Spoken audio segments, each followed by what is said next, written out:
এই বিকেলবেলাতে দুপাশে শস্য ক্ষেত দেখতে পাচ্ছেন। ছোট ছোট দানা থেকে শস্য গাছগুলো দিন দিন বড় হচ্ছে।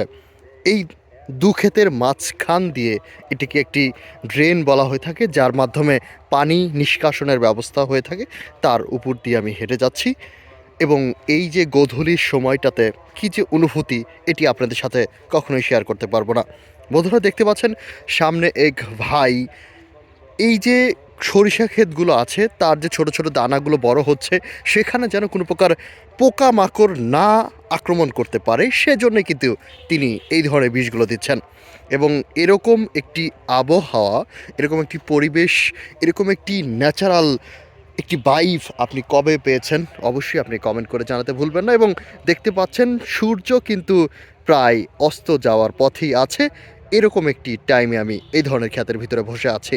তো আপনি বাংলার প্রকৃতি কেমন ভালোবাসেন, এরকম সরিষা ক্ষেতের মাঝখান দিয়ে হেঁটেছেন কিনা, এবং যে সরিষাগুলো আর কিছুদিন পরেই বড় হয়ে বর্ণিল একটি হলুদ রূপে রূপ নেবে।